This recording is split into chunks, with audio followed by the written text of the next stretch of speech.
The Devil's Frontman, DeAndre "Dre" Carter, had always dreamed of making it big in rock. He had the voice, the presence, and a growing audience on YouTube where his soulful, gritty covers of classic rock anthems made him stand out. But no matter how many viral hits he had, the industry never came calling. Until now. The email arrived in the middle of the night. The subject line read, "We've been watching you." Dre frowned at the sender, Eidolon at nowhere.com. "We need a new frontman. Let's talk." His heart pounded. Eidolon, the legendary underground band, mysterious, cult-like. Their last lead singer had died on stage in the middle of a show under bizarre circumstances. Some said his heart exploded. Others claimed he screamed in terror just before the final note. And now they wanted him. Dre called his best friend, Marcus, who picked up groggily. "Man, do you know what time it is?"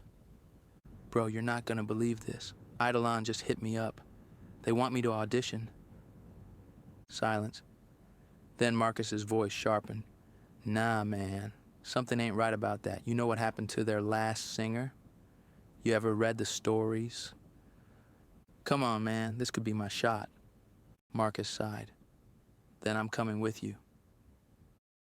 The meeting.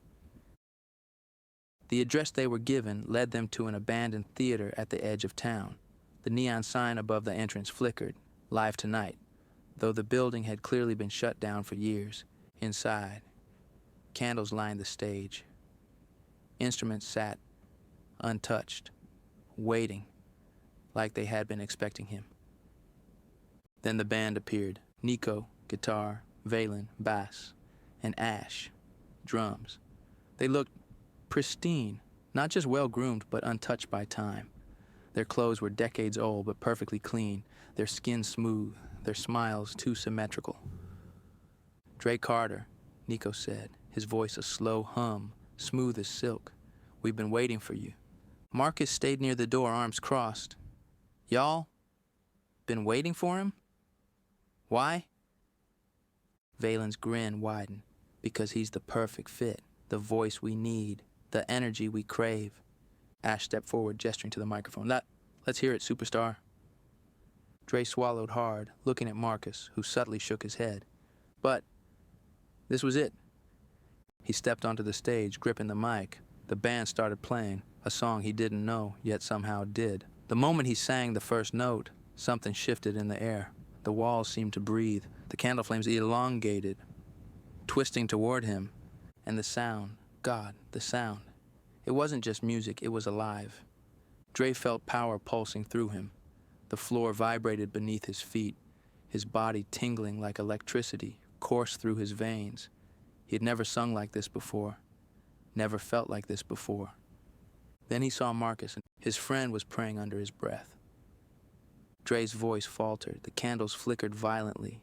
The energy in the room shifted, soured. Nico's face darkened. "Why did you stop?" Dre licked his lips, his throat suddenly dry. What was that?" Ash leaned against his drum set, tapping a slow rhythm. That was you finally touching something real." Marcus stepped forward. "He's done here." "Is he?" Valen's voice was casual, but his eyes glowed faintly in the candlelight. Dre's head was spinning. I just need some air." The offer. Outside, the cold air hit him like a slap. Marcus grabbed his shoulder. "We're leaving, now." Dre hesitated. "But you felt it, didn't you?"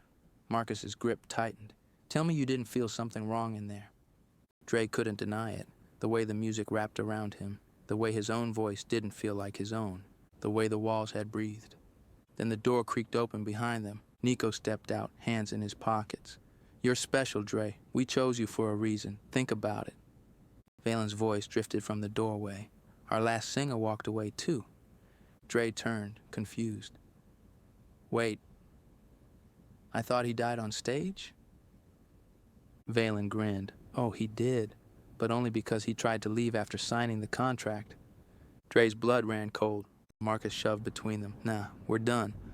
Nico sighed, almost disappointed.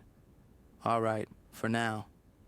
Dre and Marcus turned and walked away, their backs stiff, their breathing shallow. When they reached the car, Dre felt his phone vibrate, a text from an unknown number. The show must go on, and we always get our front man. Dre's hand shook as he read it. Marcus took the phone, read the message, then snapped the phone in half. You're deleting your YouTube. You're changing your number. You're done with music. Dre wanted to argue, but deep down he knew. He had already sung with them, and some contracts don't need ink. Encore. A week later, Dre scrolled through his messages. A fan had sent him a video. It was a recording of the night he performed with Eidolon. Except, it wasn't him on stage. The man singing had his voice, his movements, his soul. But the face? It was distorted, as if something else was trying to push through his skin. Something else was wearing him. The video ended with the band standing around him, their hands on his shoulders, their smiles stretching wider than humanly possible. Dre threw his phone across the room. From the floor, the screen glitched. The video restarted. And this time, the Dre on the screen slowly turned his head, looked directly at him, and smiled. The band had their front man, and he wasn't leaving.